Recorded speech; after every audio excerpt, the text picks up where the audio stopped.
A lot of people in the West still talk about Russia and China as if they are building a new Soviet bloc. Two giants, two civilizations, two anti-Western powers standing shoulder to shoulder against America and Europe. That is the image Moscow wants you to see. Xi welcomes Putin with red carpets and warm smiles. Russian and Chinese officials speak solemnly about friendship, brotherhood, and new multipolar world. Trade numbers go up, military drills look impressive, and the whole thing starts to resemble a grand alliance. But the image is lying. This is not a partnership of equals. It is a slow transfer of leverage. Russia is not becoming China's twin. It is becoming China's dependent, a source of cheap resources, a useful distraction, a barren northern neighbor with fewer and fewer options. And that is the trap Putin built for himself. He went to war to make Russia look like a great power again. Instead, he pushed Russia away from Europe, away from its best markets, away from advanced technology, and straight into the arms of the one country powerful enough to squeeze it patiently. I am Elvira Bary, a writer born in the Soviet Union. And today, I want to show you what the Russia-China relationship really is. Not a romance, not a true alliance, but an asymmetrical bargain in which Beijing flatters Moscow in public while gaining more control in private. Here is our roadmap. Not an alliance. Why Moscow and Beijing are moving closer without becoming true allies. The price of dependence. How Russia trades autonomy for markets, machines, and survival. Why Xi is gentle. Why China flatters Russia in public and squeezes it in private. What China really wants. The future Beijing would prefer on its northern border. What the West fears. Which Western fears are real and which are exaggerated. Where this ends. Why this path leads not to Russian greatness, but to a narrow, weaker Russia. Now, let's start with the first illusion we need to break. This is not an alliance. Not an alliance. The first mistake is to call this an alliance. That word suggests something like NATO, where members are expected to take risks for one another. That is not what exists between Russia and China. Both regimes want the same broad thing, a weaker West and more room to do whatever they like at home and around their borders. That is enough to push them together. But it is not enough to make them trust each other. And this lack of trust is the whole thing. China will not go to war for Russia over Ukraine. Russia will not go to war for China over Taiwan. Beijing will not call Putin an ally in the old military sense because that would create obligations. And China hates obligations that limit its freedom of action. You can see this in the way Beijing supports Moscow with carefully measured help. China has sustained Russia's economy with trade. It has supplied dual-use goods that keep parts of the Russian war machine moving. But it has stopped short of the one step that would truly define an alliance, openly tying its own fate to Russia's. Look at the old power of Siberia 2 story. Moscow has been chasing this gas deal for years. It matters desperately to Russia because it lost much of the European gas market.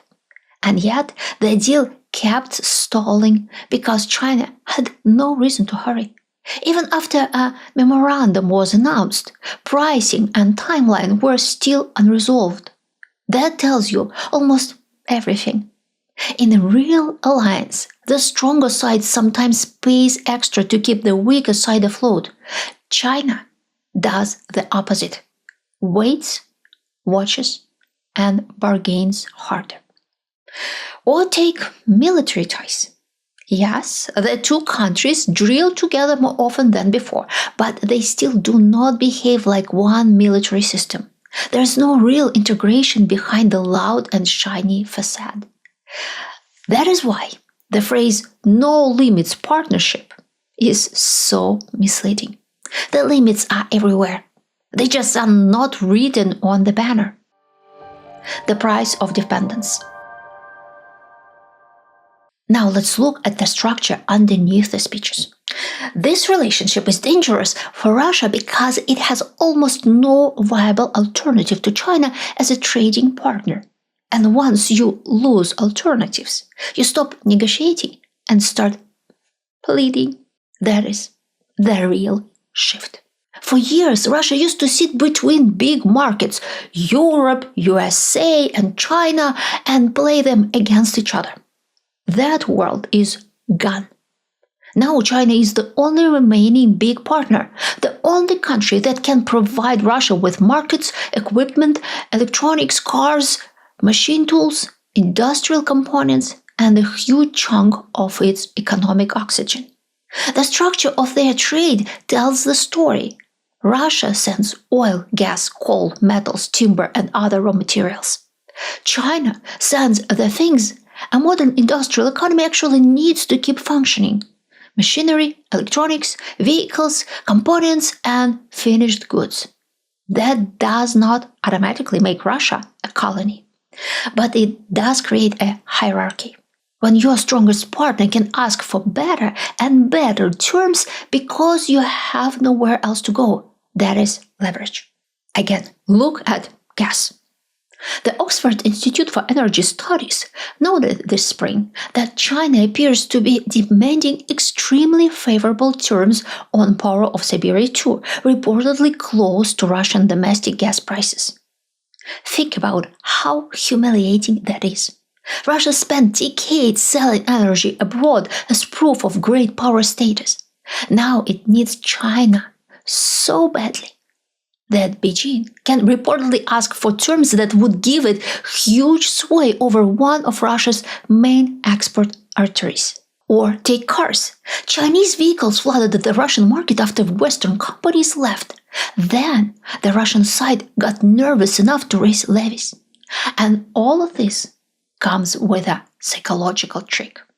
The Kremlin presents this turn to China as proof that Russia is not isolated. But not isolated is not the same as independent.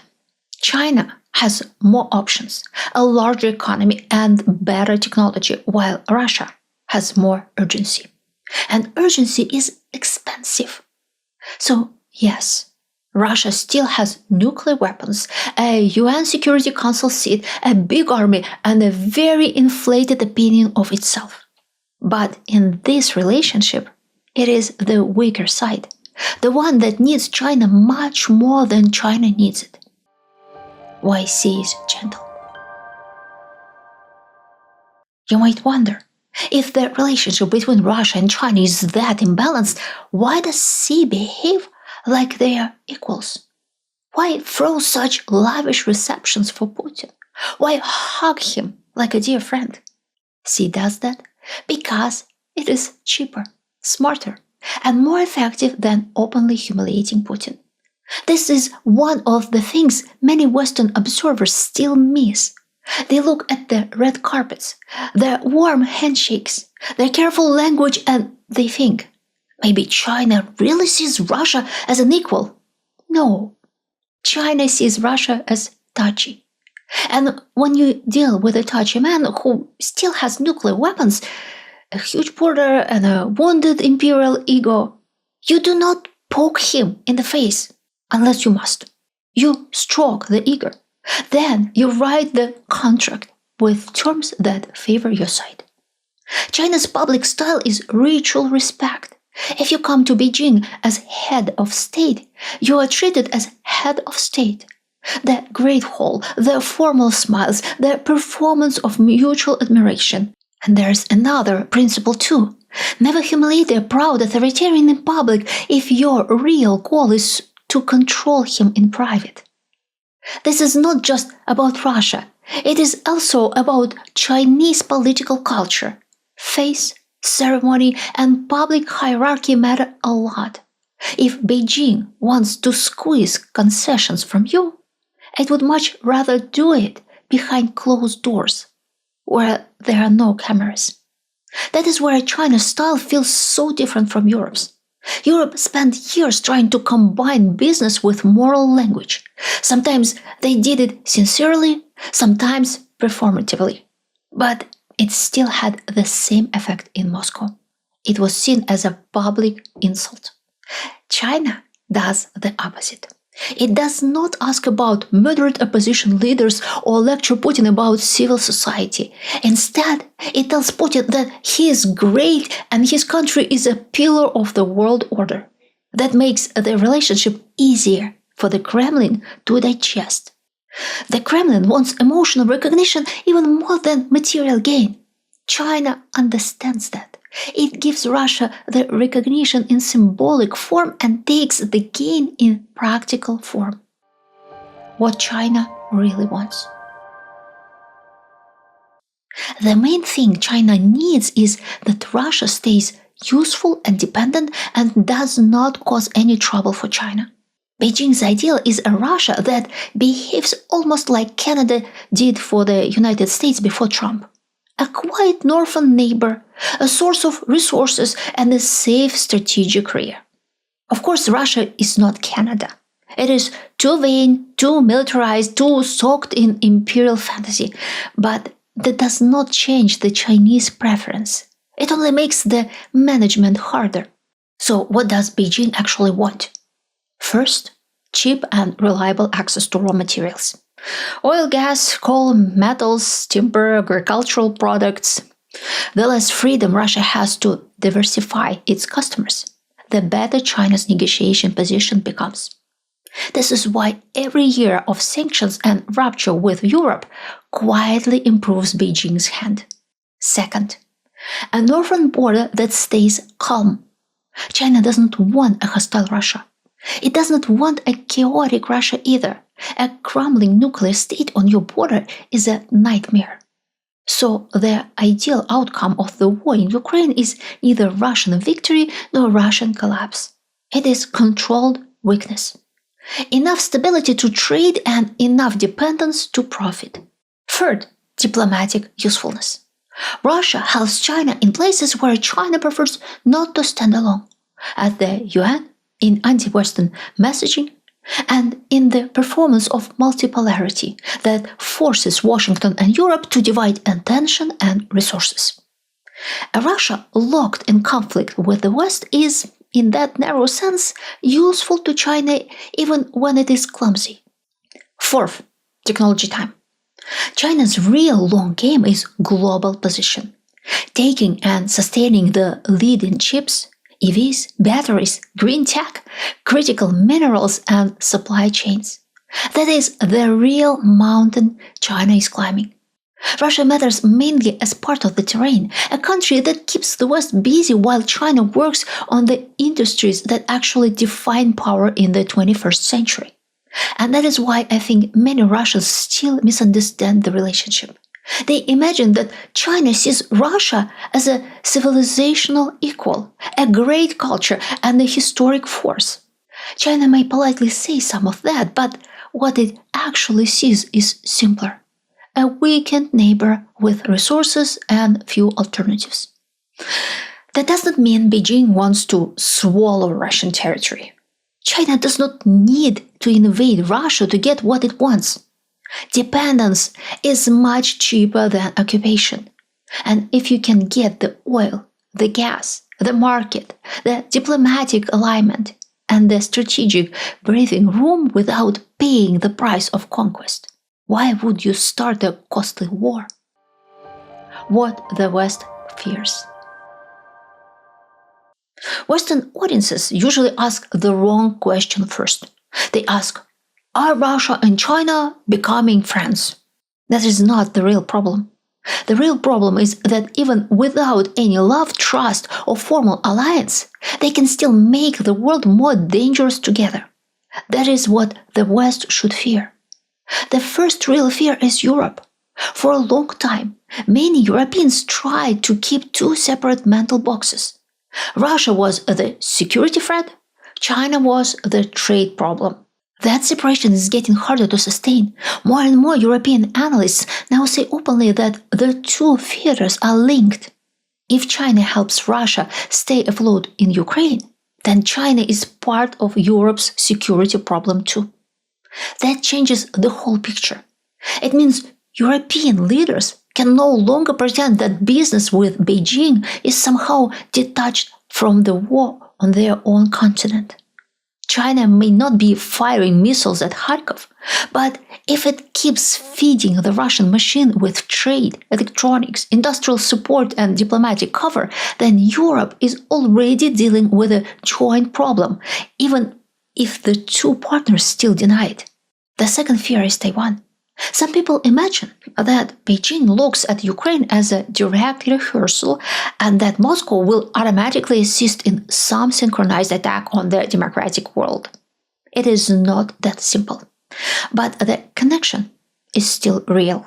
China studies this war carefully. It studies sanctions, Western coercion, drone warfare, and the speed of industrial mobilization. It also studies something else. How useful it is when the West is forced to spend money, attention, and weapons in Europe instead of Asia. The third fear is strategic confusion. Authoritarian partnerships like this one are often messy. China helps Russia, but often in ways that stay deniable.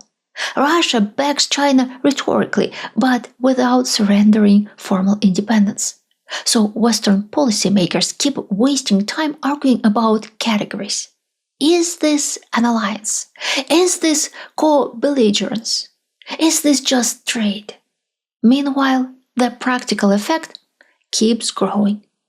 And here is the fourth fear, maybe the most important one. A lot of people in the West still assume that tension between Russia and China will eventually save them. They say, relax, they have too much historical mistrust.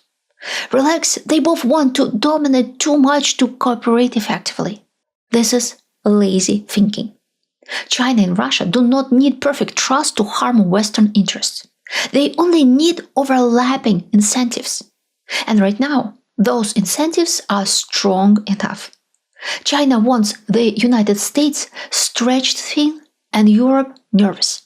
Russia wants proof that it is not isolated and still matters globally. Europe wants to avoid war and keep trade alive. America wants to deter China without losing Europe. Put all of that together, and you get a very unstable system where Moscow and Beijing are already creating serious trouble. So, what should the West actually fear? Not a Red Empire reborn.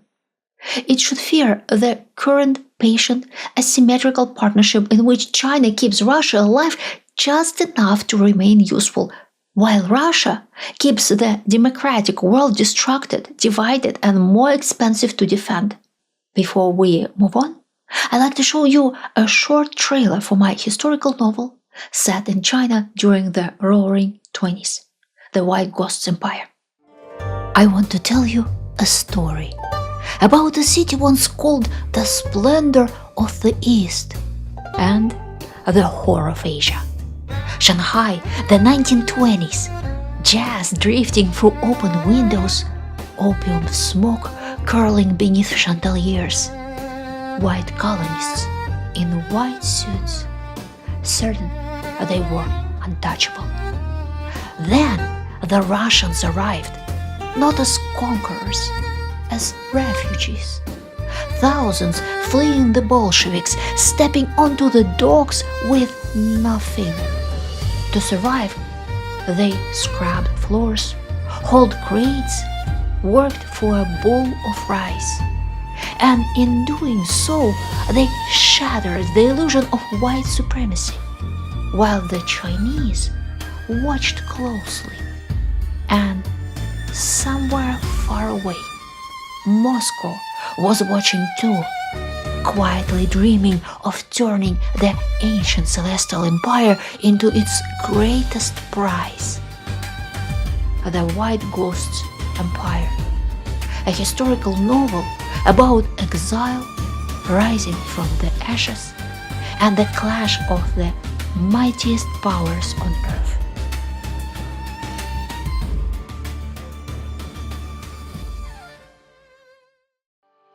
Where this ends. So where does this logic lead? It leads to a smaller Russia. Not smaller on the map, at least not yet. Smaller in options, ambitions, economic freedom and sovereignty, even while it screams about sovereignty all day long. The Kremlin tells Russians that the turn to China proves strength. We are not isolated, we have alternatives, the East is rising, the West is decaying, history is on our side. It is a very flattering story. But the actual movement underneath the slogans runs in the opposite direction. A country becomes less sovereign when one outside power gains growing influence over its energy routes, industrial supplies and technology imports. You can still wave the flag while this is happening. You can still shout about multipolarity. But if more and more of your real economy depends on one stronger partner, then your room to act is shrinking.